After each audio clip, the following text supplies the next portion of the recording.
આજે ફરી આપણે વાત કરવાના છે ભારતીય જનતા પાર્ટીના દુખાવાની। દમણ દીવના ભાજપવાળાઓની હાલત તો એવી છે કે દુખે છે માથું અને કૂટે છે પેટ।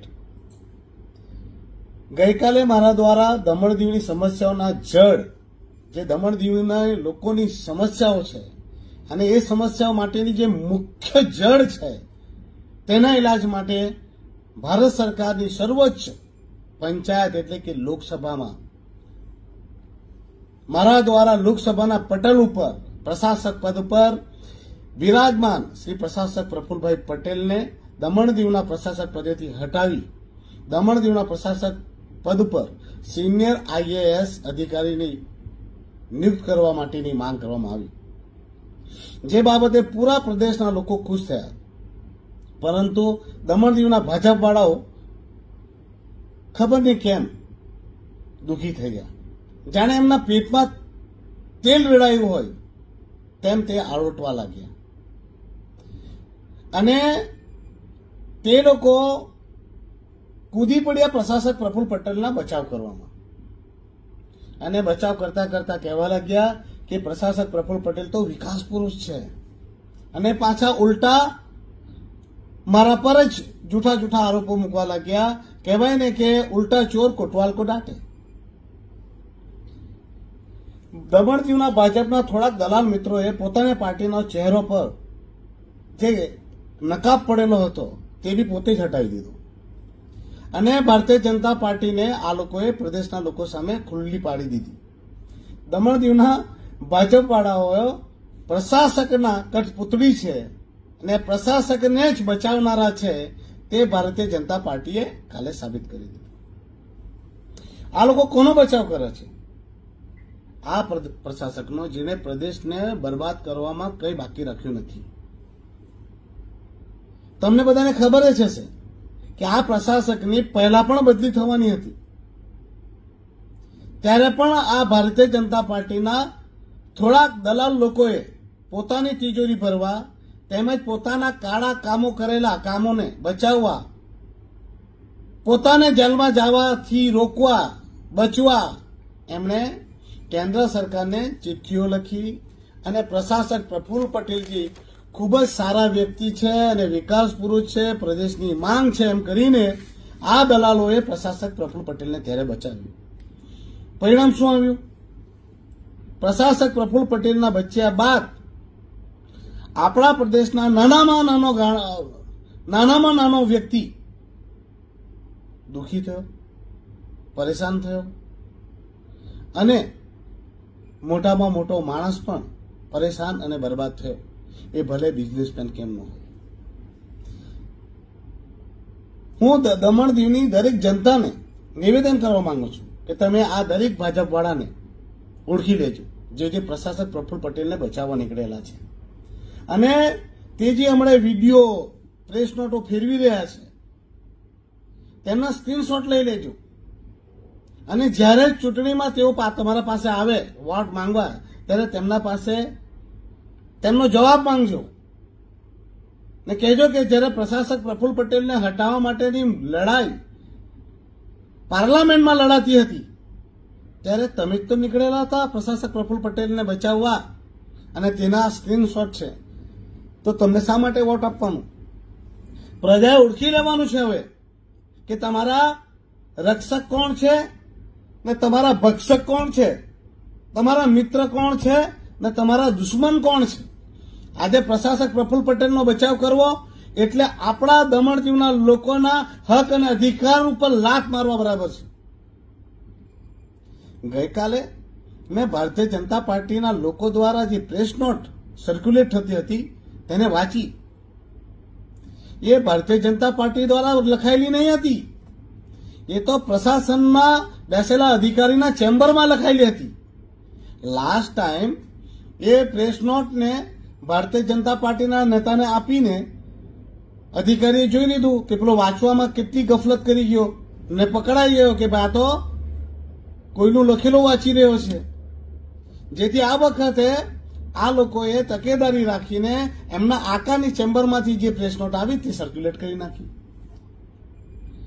અને સર્ક્યુલેટ કરીને એમણે મારા ઉપર આક્ષેપો મૂક્યા અને ખુલાસાઓ પણ આપ્યા અને એમાં એમ કહેવાયું કે પ્રશાસક પ્રફુલ્લ પટેલજીનો ઓર્ડર જે છે તે 24/1/2020 થયો હતો, જેથી પ્રશાસક પ્રફુલ્લભાઈનો કાર્યકાળ 4 વર્ષ અને 6 મહિના જ થયા છે. તો મેં ભારતીય જનતા પાર્ટીના મારા મિત્રોને પૂછવા માંગુ છું કે 27/8/2016-17માં જે પ્રશાસક પ્રફુલ્લ પટેલ દમણ અને દીવમાં પ્રશાસક બનીને આવ્યા હતા એ કોણ હતા?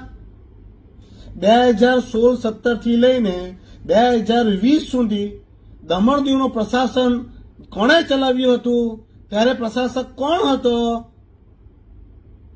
થોડા મારા મૂર્ખો અને અભણ જે ભારતીય જનતા પાર્ટીમાં છે તેવા નેતાને પૂછવાનું છે કે પ્રશાસકનું પદ શું છે?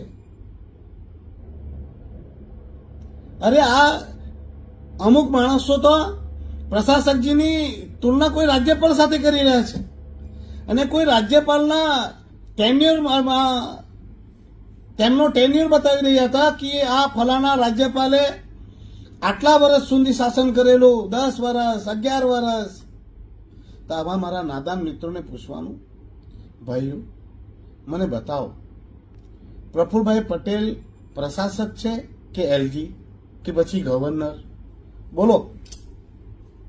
પ્રફુલ્લ પટેલ એલજી છે એવો કોઈ પત્ર, એવો કોઈ પરિપત્ર આપણા પાસે છે ખરો? બોલો. પ્રશાસક પ્રફુલ્લ પટેલ એલજીના રૂપમાં કે ગવર્નરના રૂપમાં શપથ લીધા ખરા? એના કોઈ પ્રમાણ છે આપણા પાસે? કેમ કે એલજી હોય કે ગવર્નર હોય એ તો શપથ લેતો હોય, તો એમણે શપથ લીધેલા છે કે? સાથે સાથે મારે પૂછવાનું છે કે દમણ દીવમાં ગવર્નરની કે એલજીની પોસ્ટ છે એવું કોઈ સંવૈધાનિક પત્ર છે આપણા પાસે? હું તમને ભારતીય જનતા પાર્ટીના લોકોને પૂછવા માંગુ છું કે એલજી કે ગવર્નર દમણ દીવના પદ માટે હોય તેનું લોકસભામાં પારિત કરવામાં આવેલું હોય અને લોકસભાએ એમને માન્ય રાખેલું હોય કે ભાઈ દમણ દીવમાં પદ જે છે કે એલજી કે ગવર્નર છે એવું લોકસભામાં પારિત કરેલું એવું કંઈ છે? લોકસભામાં પારિત કર્યા બાદ રાજ્યસભામાં તે માન્ય રાખવામાં આવેલું છે એવું કંઈ છે? લોકસભા અને રાજ્યસભામાં મંજૂર થયા બાદ શું રાષ્ટ્રપતિ દ્વારા દમણ દીવના એલજી પદ કે ગવર્નર પદને સ્વીકૃતિ આપવામાં આવેલી છે ખરી? આવો કોઈ પરિપત્ર છે? આવું કોઈ નોટિફિકેશન છે? આવું કોઈ ગેઝેટ છે કે ભાઈ દમણ દીવમાં એલજીની પોસ્ટ લાગુ થઈ છે કે ગવર્નરની પોસ્ટ લાગુ થઈ છે એવો કોઈ પરિપત્ર છે આપણા પાસે? કોઈ ઓર્ડર છે ખરો? અથવા તો હું ભારતીય જનતા પાર્ટીના નેતાઓને કહું છું કે તમારા આકા પાસે જાઓ અને તમારા આકાને પૂછો કે સાહેબ તમે પ્રશાસક છો, એલજી છો કે ગવર્નર છો? અગર તમે ગવર્નર કે એલજીની પોસ્ટ પર છો તો તમારા પાસે એવો કોઈ દસ્તાવેજ છે કે તમે એલજી છો કે ગવર્નર છો? બાકી મને કોઈ વાંધો નથી. ભારતીય જનતા પાર્ટી વાળા કહી રહ્યા છે કે એમના તો 4.5 વર્ષ થયા, તો ભાઈ 2016-17 થી જે પ્રશાસક આવ્યો તેનો કાર્યકાળ નહીં ગણવાનો? કાલે ઉઠીને હવે આ દમણ દીવને દાદરાનગર હવેલી સાથે જોડ્યા, એવું જ લક્ષદ્વીપ સાથે આપણે જોડી દઈ અને ફરી પાછા ભારતીય જનતા પાર્ટીના ઘણા બધા નેતા છે. હું તો તેનો વિરોધ કરીશ જ. હું કે ભારતીય જનતા પાર્ટીનો કઠપુતળી સાંસદ તો છે નહીં, પણ ભારતીય જનતા પાર્ટીના તમામ નેતાઓ લખીને આપે કે ભાઈ જે દમણ દીવમાં પ્રશાસક પ્રફુલ્લ પટેલજી છે તેમને લક્ષદ્વીપ દમણ દીવનો રાજા બનાવવામાં આવે કે દમણ દીવને દાદરાનગર હવેલી સાથે લક્ષદ્વીપને પણ જોડી દેવામાં આવે અને પ્રશાસક પ્રફુલ્લ પટેલને રાખવામાં આવે અને પાછો કાર્યકાળ 5 વર્ષનો આપવામાં આવે એવું તમે કહે તો શું પ્રશાસકનો પાછો કાર્યકાળ 5 વર્ષ 0 થી ગણાશે? અરે બુદ્ધિ છે કે નહીં તમારામાં? સેન્સ છે કે નહીં છે? ભલે દમણ દીવ દાદરા નગર હવેલી મર્જ થયું, પણ તે પહેલા તો પ્રશાસક પ્રફુલ્લ પટેલે જ હતો દમણ દીવમાં, તો કાર્યકાળ તો ડિસ્કન્ટિન્યુ નહીં થયું ને. મૂર્ખ માણસોને સમજ નહીં આવે ને બીજા ઉપર તાર્કિક હુમલા કરે પાછા. આપો તમે પ્રશાસક પ્રફુલ્લ પટેલજીને ડોમિસાઇલ સર્ટી આપો. 8 વર્ષ તો થઈ ગયા, હવે 10 વર્ષ થઈ જાય એટલે પ્રશાસક પ્રફુલ્લ પટેલજીને ડોમિસાઇલ સર્ટિફિકેટ આપો અને એ છાતી પર એમને મુકાવો. મને શું વાંધો છે ભાઈ? મને કોઈ વાંધો નથી. આ આપણા ભાજપવાળાને કહો કે એમના આકાએ શું શું કામ કર્યા છે, તેમના સર્ટિફિકેટ તે પોતે આપે. આ પાછા આપણા જે ભારતીય જનતા પાર્ટીના તટપૂજ્ય એમ કહીને તૂટપુંજિયા કે તટપુંજિયા જે નેતાઓ છે તેઓ સર્ટિફિકેટ આપે છે કે અમારા આકા જે છે તે દમણ દીવ માટે વિકાસ પુરુષ છે. શિક્ષણ ક્ષેત્રે, સ્વાસ્થ્ય ક્ષેત્રે, પર્યટન ક્ષેત્રે, ઇન્ફ્રાસ્ટ્રક્ચર સુવિધાઓ ખૂબ જ આપી છે પ્રદેશને. પાછા એવું કહે કે આઝાદી પછી એમ કે પહેલો પ્રશાસક આવો આવ્યો છે અને દરેક કેન્દ્રની જે બધી સ્કીમો છે, કેન્દ્રના જે કામો છે તેનો શ્રેય બધો પ્રશાસકને આપે.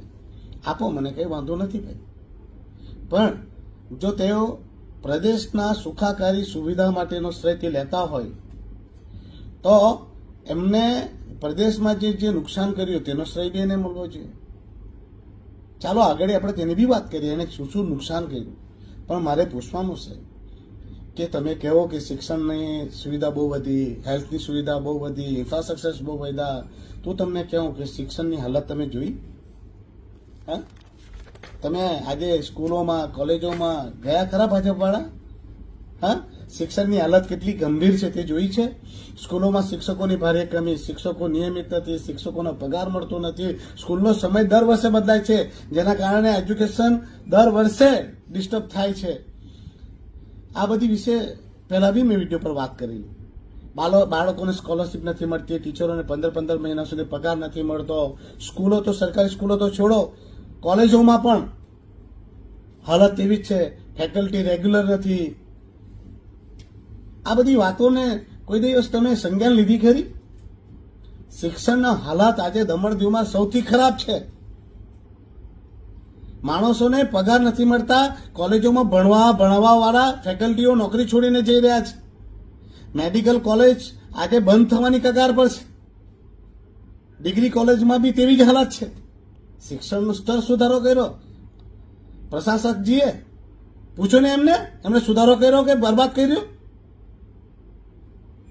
આજે આઝાદીના આટલા વર્ષ થઈ ગયા, આપણા પ્રદેશમાં HSC અને SSC નું બોર્ડ તક બન્યું નહીં ને મોટી મોટી વાત કર્યા કરે. પણ ભાજપવાળાને શું પડેલી છે? એમના બાળકો તો સરકારી સ્કૂલમાં નથી ભણતા, એમના બાળકો તો પ્રાઇવેટમાં ભણે. પૂના અને CBSE અને પૂના યુનિવર્સિટી અને ફોરેનમાં ભણે. એમને શું લેવા દેવા? સરકારી સ્કૂલોમાં ગમે તેવું શિક્ષણ આપે, શિક્ષણ બરબાદ બી થઈ જાય, કોલેજમાં ફેકલ્ટી ન હોય, સ્કૂલોમાં ટીચર ન હોય, તો એમને શું લેવા દે? કેમ કે એમના બચ્ચા તો પ્રાઇવેટમાં ભણે તો ગરીબના બચ્ચા ને સરકારીમાં. એટલે એમને તો એમના આકાને ખુશ કરવા માટે સર્ટિફિકેટ આપવા જ પડે. શિક્ષણનું સ્તર બહુ સુધરી ગયું એમ કરીને. શિક્ષણનું સ્તરની હાલત કેટલી ખરાબ છે મેં આગળ બી કીધી જ છે ને લોકોને ખબર છે. પાછા કહે કે સ્વાસ્થ્ય સેવા એમ કે બહુ બહેતર થઈ ગઈ. શરમ કરો. આપણા લોકોને નાનામાં નાના હેલ્થ ઇસ્યુ માટે પોતાનો ઇલાજ કરવા માટે ગુજરાત જવા પડે. દીવના ઉના, રાજકોટ, આપણે વાપી, વલસાડ, સુરત, મુંબઈ, કેમ આપણે બધા ઇલાજ કરાવવા માટે બહાર જવા પડે? આપણી જો સ્વાસ્થ્ય સેવા બહુ હોય તો જઈને જુએ કે તમે હવે સરકારી હોસ્પિટલમાં પણ મફતમાં ઇલાજ નહીં મળે. અરે તમને બે વાત કરવા માંગુ. 2 દિવસ પહેલા મારા પર એક વ્યક્તિનો ફોન આવ્યો. તેણે કહ્યું કે ઉમેશભાઈ, મારી પત્ની ખૂબ જ બીમાર છે ને મને હરિયા હોસ્પિટલમાં એમનો ઇલાજ કરવા માટે આવવા પડ્યું છે, પણ મારા પાસે આયુષ્માન કાર્ડ નથી ને આયુષ્માન કાર્ડ બનાવી આપતા નથી. હવે मैं कहूं कि भाई आयुष्मान कार्ड નું તો એ લોકોનું સિસ્ટમ છે 3 મહિનામાં જ બનાવવાનું, તો હંધી રિન્યુ બી નહીં થાય ને નવો બને બી નહીં. તો સાહેબ મેં શું કરું, મારી ઘરવાળી બહુ બીમાર છે. મેં કીધું એક કામ કર, તું ફટાફટ પહેલા એડમિટ થઈ જા ને મારાથી જે થાય મદદ તે હું કરું તને. હવે સાંજે પાછો ફોન આવ્યો, મને कहीं रड़वा लगे थे तो डायरेक्ट उमेश भाई मेरी पत्नी का डेथ हो गया, मेरे छोटे छोटे बच्चे हैं, एक 3 साल का है, एक 5 साल का है, मेरे पास पैसा नहीं है, ये लोग बॉडी नहीं दे रहे हैं, मेडिकल का पैसा बाकी है, हॉस्पिटल का पैसा बाकी है, मुझे इनकी बॉडी नहीं मिल रही है, मुझे अग्नि संस्कार करना है, उमेश भाई कुछ मदद करो. मारा दिल में इतनी चोट लगी. हाँ मैं मदद करी અને લોકોને કહ્યું બી કે ભાઈ આ ભાઈને મદદ કરો. એ સોશિયલ મીડિયા પર છે. પણ આજે ગરીબ માણસે ઈલાજ માટે કરગડવું પડ્યું, એમને ઈલાજ સમય પર નહીં મળ્યો તો તેણે તેની ધર્મપત્નીને ખોઈ દીધી. એક બીજી ઘટના તમને કહું, 15-20 દિવસ પહેલા જ બની કે એક વ્યક્તિનો ફોન આવ્યો મારા પર ને કહેવા લાગ્યો કે उमेश भाई मैं अपनी बहन को लेकर उसके इलाज के लिए सिलवासा विनोबा भावे हॉस्पिटल में आया था. मेरी बहन का इलाज करते वक्त डेथ हो गई. अब मैं उनकी बॉडी को दमन लाना चाहता हूं, पर ये सरकारी एम्बुलेंस सब वाहिनी वाला मुझसे 2000 रुपया मांग रहा है, पर मेरे पास पैसे नहीं है.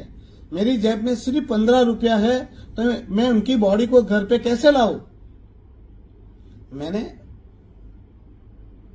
वहां पर मदद पहुंचाई, वो बहन को दमन लाया, अग्नि संस्कार भी हमने कराए. मैं ये नहीं कह रहा हूं कि मैंने बहुत बड़ी तोप मारी, ये मेरी जिम्मेवारी है, मेरा कर्तव्य है, पर दुख की बात बता रहा हूं. ये तो हमारे संज्ञान में आया, किसी ने मेरा नंबर दिया. अगर नंबर नहीं दिया होता तो आप हेल्थ फैसिलिटी की बात करते हो. आज गरीब को इलाज के बिना मरना पड़ रहा है हॉस्पिटल में, और गरीब की बॉडी को हॉस्पिटल से लाने के लिए भी पैसे लिए जाते हैं. बिना पैसे के बॉडी को भी लाया नहीं जाता.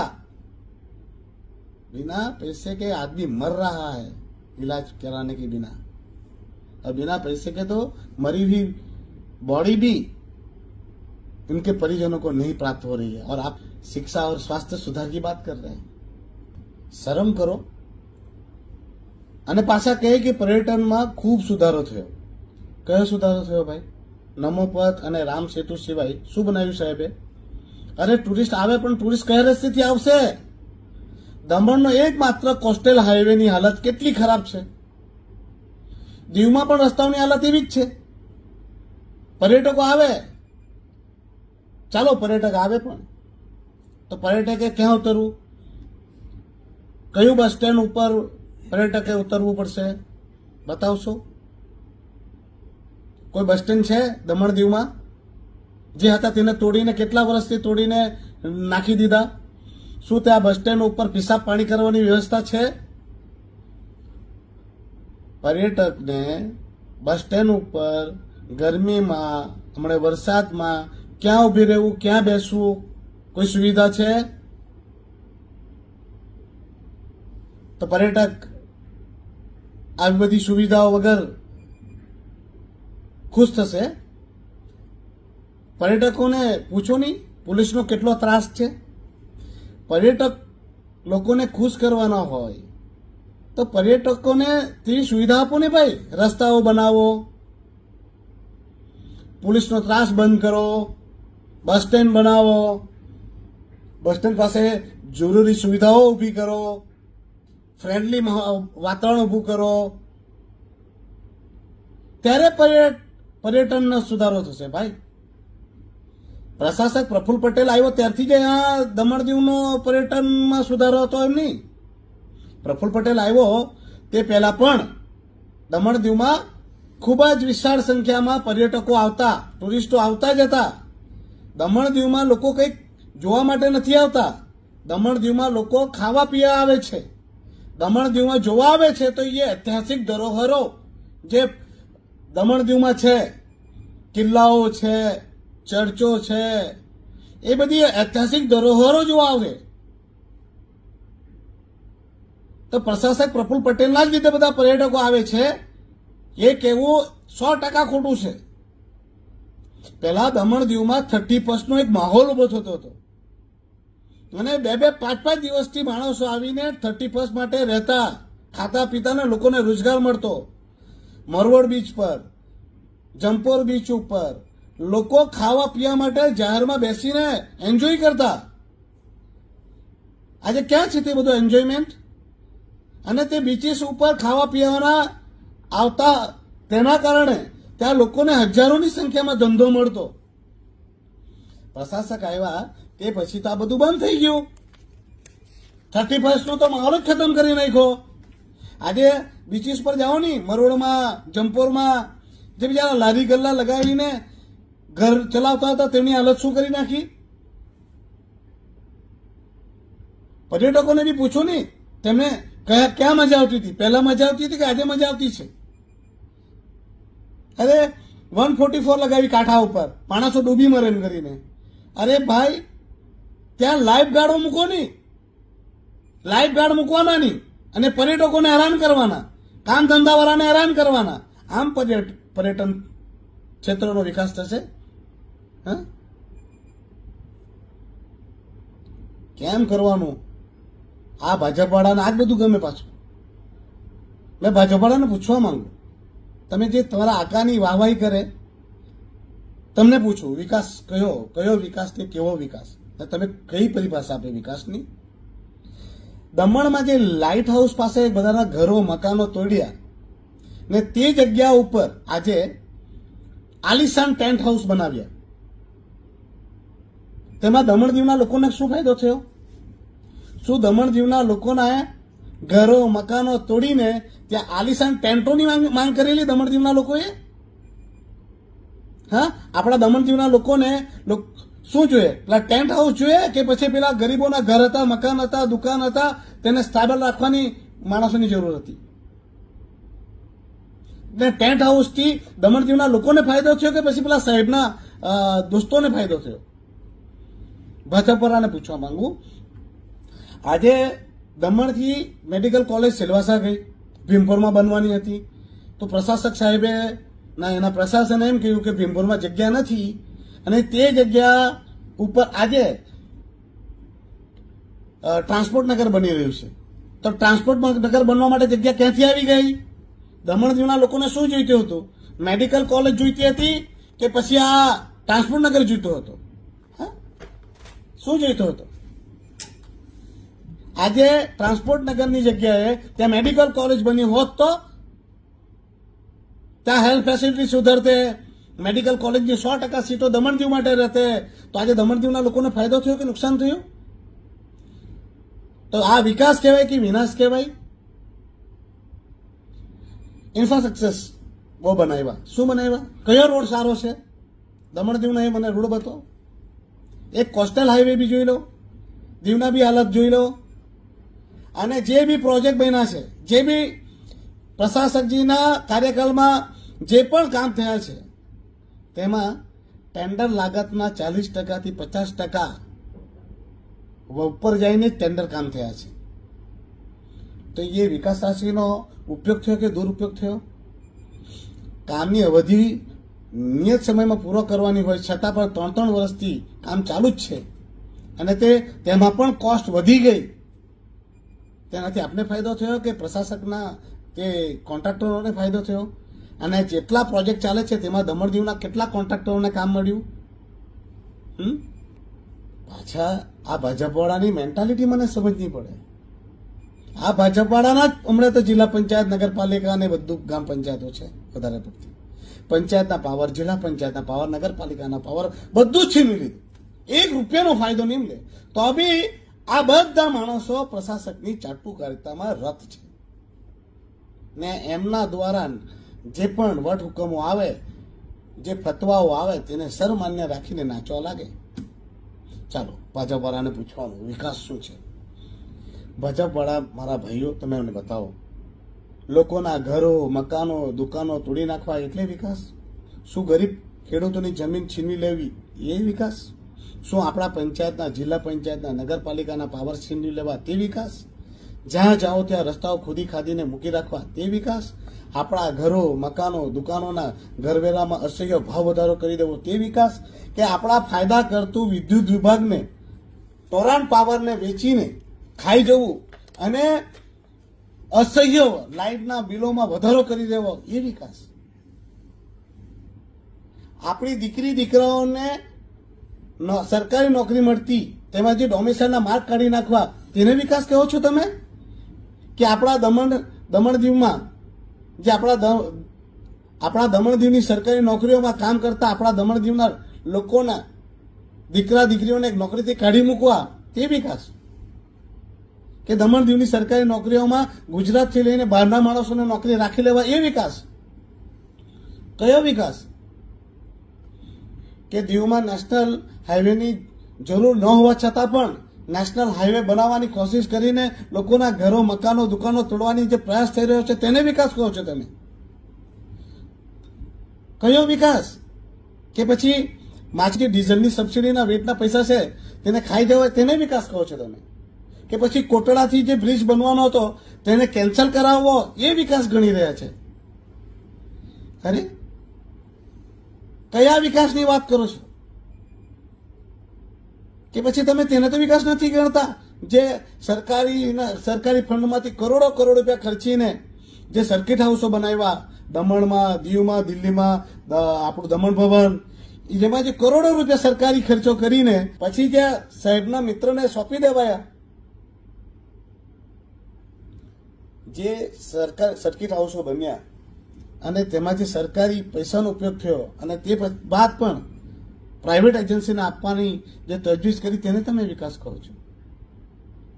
કયો વિકાસ? હા? કે પછી સરકારી સ્કૂલોમાં, કોલેજોમાં જે આપણા શિક્ષકો છે તેના પર અત્યાચાર કરવામાં આવી રહ્યો છે તેને વિકાસ કહો છો? વિકાસ કયા કામને તમે વિકાસ કર્યા છે? હા? આજે બર્થ રજીસ્ટર નથી થતા, નામ કરેક્શન નથી થતા, ઘરોના મકાનોના પ્લાન પાસ નથી થતા, જમીન એને નથી થતી, તેને તમે વિકાસ કહો છો? કે પછી ચૂંટણી લડતા માણસોના ધમકાવીને ફોર્મ ખેંચાવી લેવાના તેને તમે વિકાસ કહો છો?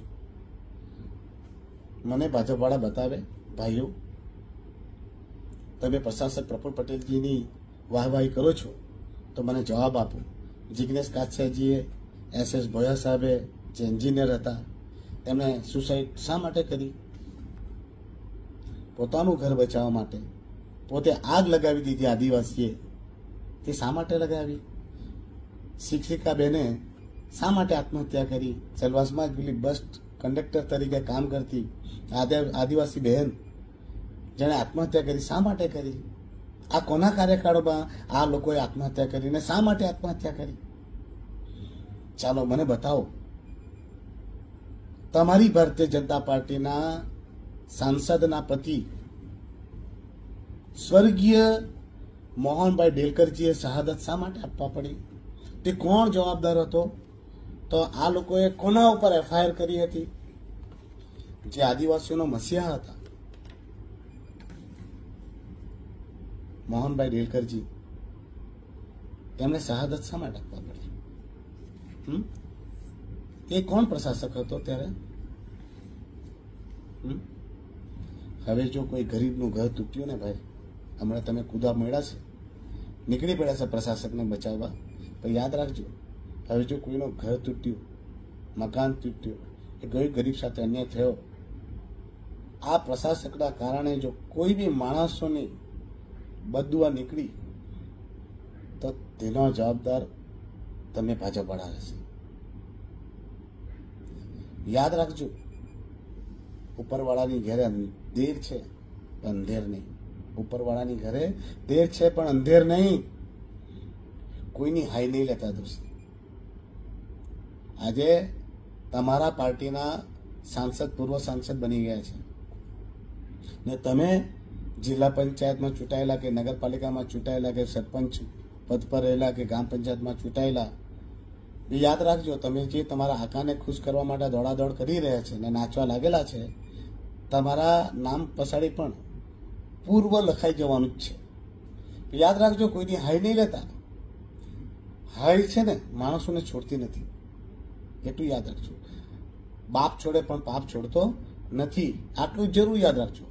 મારા ભાજપના મિત્રો, તમને હું કહેવા માંગુ છું, મેં જે પણ ચૂંટણીમાં વાયદા કર્યા છે તેને પૂરો કરવાનો પૂરો પ્રયાસ કરીશ. તમે મને કોઈ રોકી નહીં શકે. ને તમારા આકાને તો વાંકો વારવાનો ને વારવાનો જ, સમજી ગયા? બાકી મારા પાસે તો એક મસ્ત ટેગલાઇન છે, હાથી ચાલે બજાર, કૂતરા ભોસે હજાર. જય હિન્દ.